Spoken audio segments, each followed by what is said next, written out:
तुलसीदास जी कहते हैं, शिव पार्वती के विवाह की इस कथा को जो स्त्री पुरुष कहेंगे और गाएंगे, वे कल्याण के कार्यों और विवाहादि मंगलों में सदा सुख पाएंगे। यह उमा शंभु विबाहु जे नर नारी कहीं जे गावही, कल्याण काज विवाह मंगल सर्वदा सुखु पावही। सब देवता अपने भांति भांति के वाहन और विमान सजाने लगे, कल्याणप्रद मंगल शकुन होने लगे और अप्सराएं गाने लगी। सभी अपना अपना श्रृंगार कर रहे हैं, लेकिन भगवान शिव का श्रृंगार अब तक किसी ने नहीं किया है। शिव ही शंभु गण करहिं सिंगारा, जटा मुकुट अहि मोरु सवारा, कुंडल कंकन पहिरे ब्याला, तन विभूति पट केहरी छाला। शिवजी के गण शिवजी का श्रृंगार करने लगे, जटाओं का मुकुट बनाकर उस पर सांपों का मोर सजाया गया। शिवजी ने सांपों के ही कुंडल और कंकण पहने, शरीर पर विभूति रमाई और वस्त्र की जगह बाघंबर लपेट लिया। शिवजी के सुंदर मस्तक पर चंद्रमा, सिर पर गंगाजी, 3 नेत्र, सांपों का जनेऊ, गले में विष और छाती पर नरमुंडों की माला थी। भोलेनाथ का उपटन किया गया है, लेकिन हल्दी से नहीं, जले हुए मुर्दों की राख से, क्योंकि भोलेनाथ को मुर्दों से भी प्यार। एक बार भोले बाबा निकल रहे थे, किसी की शव यात्रा जा रही थी। लोग कहते हुए जा रहे थे, राम नाम सत्य है। भोलेनाथ ने सुना कि ये सब राम का नाम लेते हुए जा रहे हैं, ये सभी मेरी पार्टी के लोग हैं, क्योंकि मुझे राम नाम से प्यार है। लेकिन जैसे ही लोगों ने उस मुर्दे को जलाया तो लोगों ने राम नाम सत्य कहना बंद कर दिया और सभी वहां से चले गए। भोलेनाथ ने कहा, अरे इन सब ने राम नाम सत्य कहना बंद कर दिया, इनसे अच्छा तो ये मुर्दा है जिसने राम नाम सुनकर यहाँ राम नाम की समाधि लगा दी। मुझे तो इनकी चिता से और इनकी भस्म से ही प्रेम है, इसलिए मैं इनकी भस्म को अपने शरीर पर धारण करूंगा। एक हाथ में त्रिशूल और दूसरे में डमरू सुशोभित है। शिवजी बैल पर चढ़कर चले, बाजे बज रहे हैं। शिवजी को देखकर देवांगनाएं मुस्कुरा रही हैं और कहती हैं कि इस वर के योग्य दुल्हन संसार में नहीं मिलेगी। विष्णु और ब्रह्मा आदि देवताओं के समूह अपने अपने वाहनों सवारियों पर चढ़कर बारात में चले। तब विष्णु भगवान ने सब दिक्पालों को बुलाकर हंसकर ऐसा कहा, सब लोग अपने अपने दल समेत अलग अलग होकर चलो हे भाई, हम लोगों की यह बारात वर के योग्य नहीं है। क्या पराए नगर में जाकर हंसी कराओगे? विष्णु भगवान की बात सुनकर देवता मुस्कुराए और वे अपनी अपनी सेना सहित अलग गए। महादेव जी यह देखकर मन ही मन मुस्कुराते हैं कि विष्णु भगवान के व्यंग्यवचन दिल लगी नहीं छूटते। अपने प्यारे विष्णु भगवान के इन अति प्रिय वचनों को सुनकर शिवजी ने भी भृंगी को भेजकर अपने सब गणों को बुलवा लिया। शिवजी की आज्ञा सुनते ही सब चले आए और उन्होंने स्वामी के चरण कमलों में सिर नवाया। तरह तरह की सवारियों और तरह तरह के वेश वाले अपने समाज को देखकर शिवजी हंसे। शिवजी की बारात कैसी है जरा देखिए, कोई बिना मुख का है, किसी के बहुत से मुख हैं, कोई बिना हाथ पैर का है तो किसी के कई हाथ पैर हैं, किसी के बहुत आंखें हैं तो किसी के एक भी आंख नहीं है, कोई बहुत मोटा ताजा है तो कोई बहुत ही दुबला पतला है, कोई बहुत दुबला, कोई बहुत मोटा, कोई पवित्र और कोई अपवित्र वेश धारण किए हुए है, भयंकर गहने पहने, हाथ में कपाल लिए हैं और सबके सब शरीर में ताजा खून लपेटे हुए हैं। गधे, कुत्ते, सुअर और सियार के से उनके मुख हैं। गणों के अनगिनत वेशों को कौन गिने, बहुत प्रकार के प्रेत पिशाच और योगिनियों की जमाते हैं। उनका वर्णन करते नहीं बनता। भूत प्रेत नाचते और गाते हैं। वे सब बड़े मौजी हैं। देखने में बहुत ही बेढंगे जान पड़ते हैं और बड़े ही विचित्र ढंग से बोलते हैं। जैसा दूल्हा है अब वैसी ही बारात बन गई है। आप सोचे रहे होंगे कि भोलेनाथ इन बहुत प्रेत को लेकर क्यों जा रहा है। इसके पीछे भी एक कथा है। जिस समय भगवान राम का विवाह हो रहा था उस समय सभी विवाह में पधारे थे। सभी देवता, सभी गंधर्व इत्यादि। भोलेनाथ भी विवाह में दर्शन करने के लिए जा रहे थे। तभी भोले बाबा ने देखा कि कुछ लोग मार्ग में बैठकर रो रहे हैं। शिव कृपा के धाम है और करुणा करने वाले हैं। भोलेनाथ ने उनसे पूछा कि तुम क्यों रो रहे हो? आज तो मेरे राम का विवाह हो रहा है, आप रो रहे हो। राम जी के विवाह में नहीं चल रहे? वो बोले हमें कौन लेकर जाएगा? हम अमंगल हैं, हम अपशगुन हैं। दुनिया के घर में कोई भी शुभ कार्य हो तो हमें कोई नहीं बुलाता है। भोलेनाथा का हृदय करुणा से भर गया। तुरंत बोल पड़े कि कोई बात नहीं, राम विवाह में मत जाना तुम, पर मेरे विवाह में तुम्हें पूरी छूट होगी। तुम सारे अमंगलक आ जाना। इसलिए आज सभी मौज मस्ती से शिव विवाह में झूमते हुए जा रहे हैं। बारात को नगर के निकट आई सुनकर नगर में चहल पहल मच गई, जिससे उसकी शोभा बढ़ गई। अगवानी करने वाले लोग बनावट श्रृंगार करके तथा नाना प्रकार की सवारियों को सजाकर आदर सहित बारात को लेने चले। देवताओं के समाज को देखकर सब मन में प्रसन्न हुए और विष्णु भगवान को देखकर तो बहुत ही सुखी हुए। किंतु जब शिवजी के दल को देखने लगे तब तो उनके सब वाहन, सवारियों के हाथी, घोड़े, रथ के बैल आदि डरकर भाग चले। क्या कहें, कोई बात कही नहीं जाती। यह बारात है या यमराज की सेना? दूल्हा पागल है और बैल पर सवार है। सांप, कपाल और राख उसके गहने हैं। दूल्हे के शरीर पर राख लगी है, सांप और कपाल के गहने हैं। वह नंगा, जटाधारी और भयंकर है। उसके साथ भयानक मुख वाले भूत, प्रेत, पिशाच, योगिनियां और राक्षस हैं। जो बारात को देखकर जीता बचेगा, सचमुच उसके बड़े ही पुण्य हैं और वही पार्वती का विवाह देखेगा। लड़कों ने घर घर यही बात कही। शिव का चंद्रशेखर रूप पार्वती की माता मैना के भीतर अहंकार था। आज भोलेनाथ इस अहंकार को नष्ट करना चाहते हैं। इसलिए उन्होंने भगवान विष्णु और ब्रह्मा जी से कहा, आप दोनों मेरी आज्ञा से अलग अलग गिरिराज के द्वार पर पहुँचिए। शिवजी की आज्ञा मानकर भगवान विष्णु सबसे पहले हिमवान के द्वार पर पधारे हैं। मैना, पार्वती जी की माता, ने शुभ आरती सजाई और उनके साथ की स्त्रियां उत्तम मंगल गीत गाने लगी। सुंदर हाथों में सोने का थाल शोभित है। इस प्रकार मैना हर्ष के साथ शिवजी का परछन करने चली।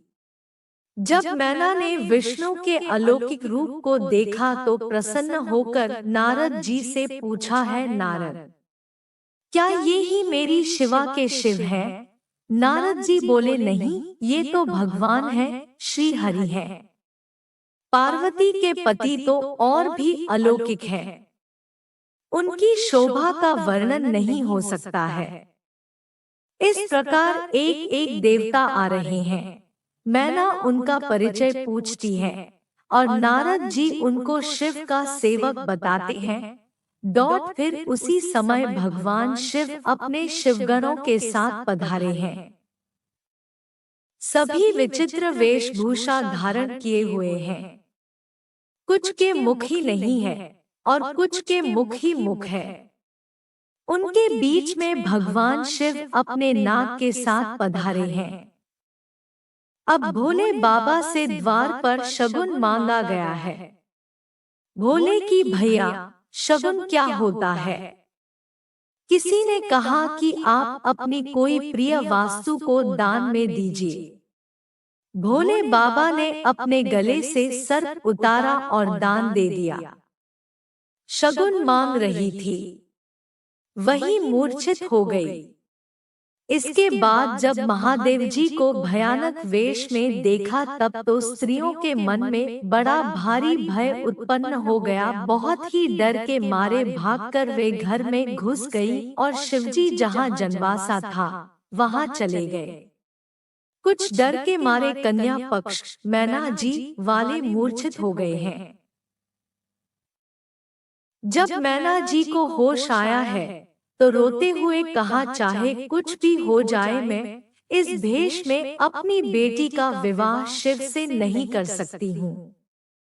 उन्होंने पार्वती से कहा, मैं तुम्हें लेकर पहाड़ से गिर पड़ूंगी, आग में जल जाऊंगी या समुद्र में कूद पड़ूंगी। चाहे घर उजड़ जाए और संसार भर में अपकीर्ति फैल जाए, पर जीते जी मैं इस बावले वर से तुम्हारा विवाह न करूंगी। नारद जी को भी बहुत सुनाया है।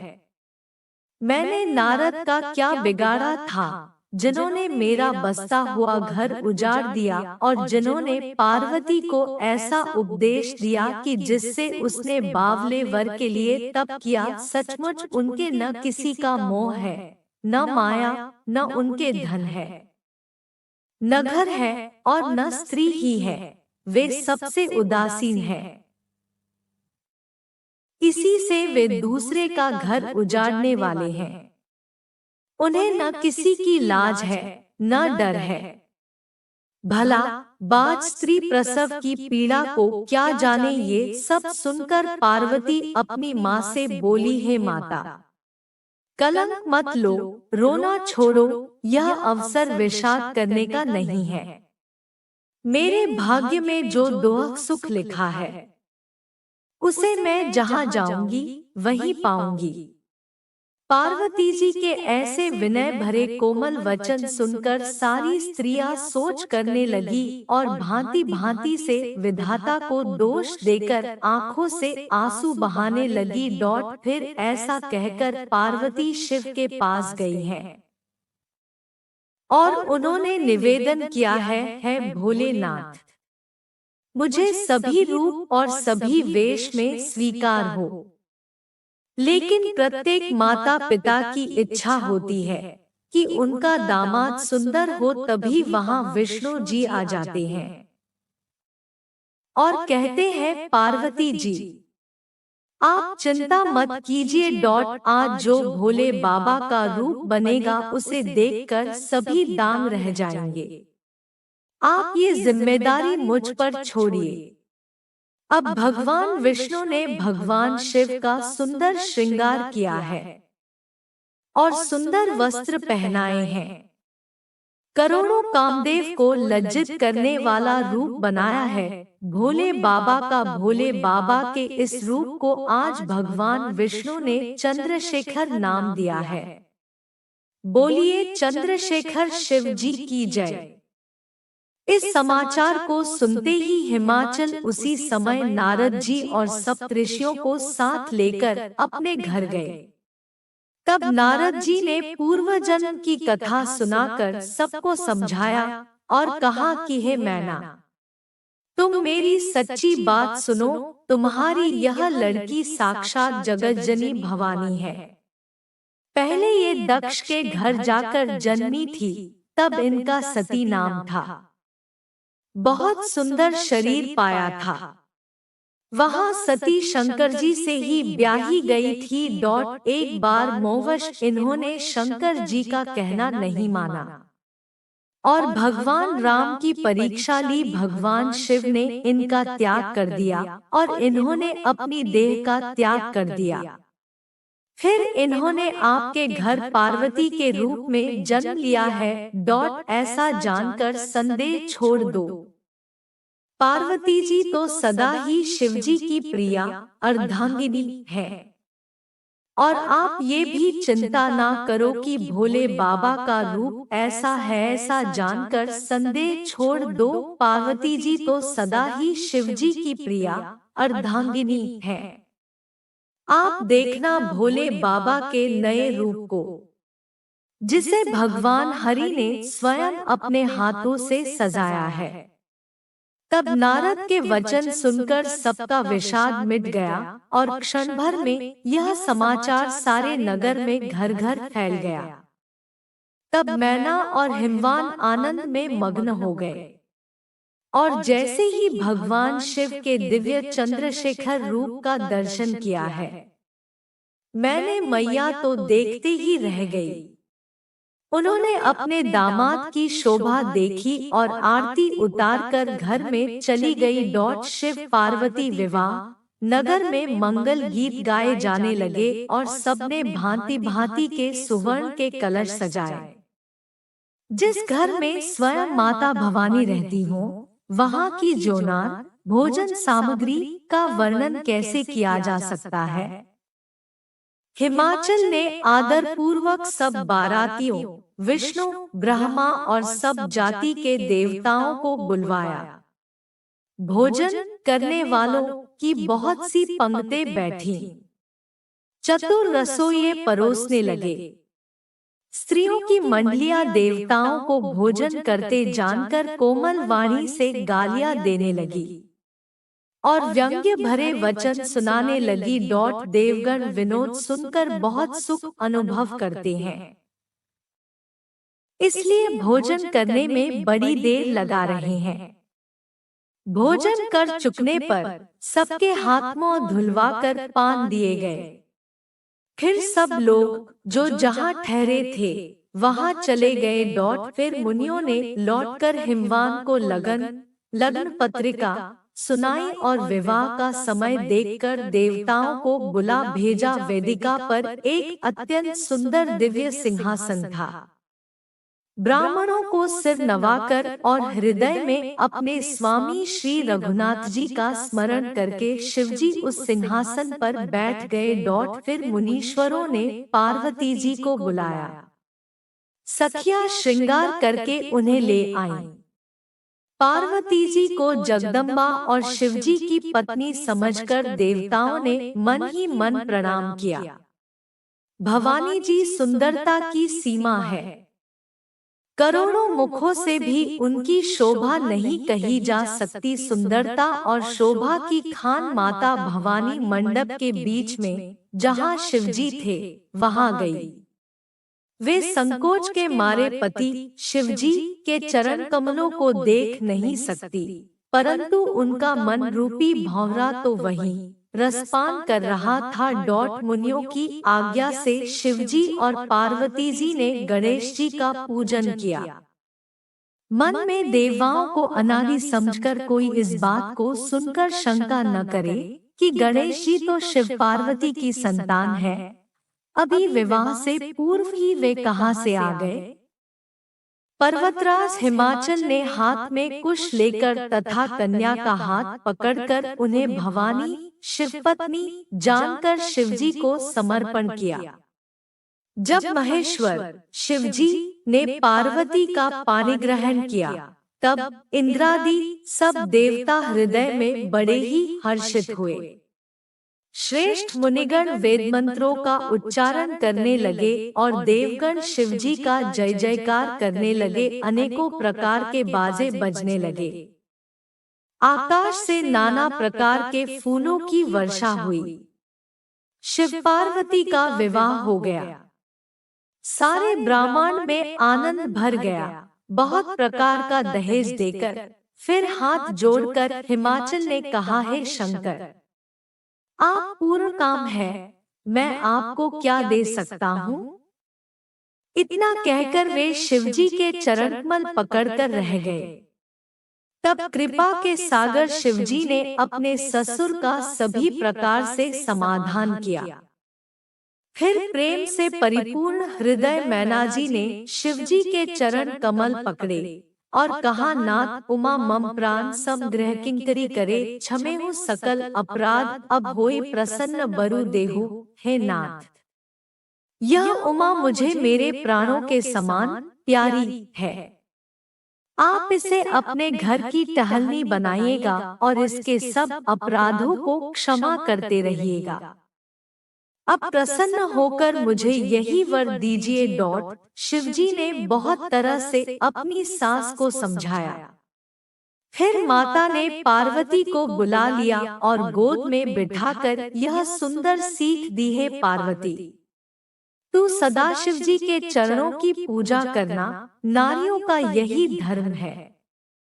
उनके लिए पति ही देवता है और कोई देवता नहीं है। इस प्रकार की बातें कहते कहते उनकी आंखों में आंसू भर आए और उन्होंने कन्या को छाती से चिपटा लिया। पार्वती जी माता से फिर मिलकर चली। सब किसी ने उन्हें योग्य आशीर्वाद दिए। हिमवान अत्यंत प्रेम से शिवजी को पहुंचाने के लिए साथ चले। वृषकेतु शिवजी ने बहुत तरह से उन्हें संतोष कराकर विदा किया। पर्वतराज हिमाचल तुरंत घर आए और उन्होंने सब पर्वतों और सरोवरों को बुलाया। हिमवान ने आदर, दान, विनय और बहुत सम्मान पूर्वक सबकी विदाई की। जब शिवजी कैलाश पर्वत पर पहुँचे तब सब देवता अपने अपने लोकों को चले गए। तुलसीदास जी कहते हैं कि पार्वती जी और शिवजी जगत के माता पिता हैं, इसलिए मैं उनके श्रृंगार का वर्णन नहीं करता। शिव पार्वती विविध प्रकार के भोगविलास करते हुए अपने गणों सहित कैलाश पर रहने लगे। वे नित्य नए विहार करते थे। इस प्रकार बहुत समय बीत गया। तब 6 मुख वाले पुत्र स्वामी कार्तिक का जन्म हुआ, जिन्होंने बड़े होने पर युद्ध में तारकासुर को मारा। वेद, शास्त्र और पुराणों में स्वामी कार्तिक के जन्म की कथा प्रसिद्ध है और सारा जगत उसे जानता है। तुलसीदास जी कहते हैं, शिव पार्वती के विवाह की इस कथा को जो स्त्री पुरुष कहेंगे और गाएंगे, वे कल्याण के कार्यों और विवाहादि मंगलों में सदा सुख पाएंगे। यह उमा शंभु विबाहु जे नर नारी कहीं जे गावही, कल्याण काज विवाह मंगल सर्वदा सुख पावही।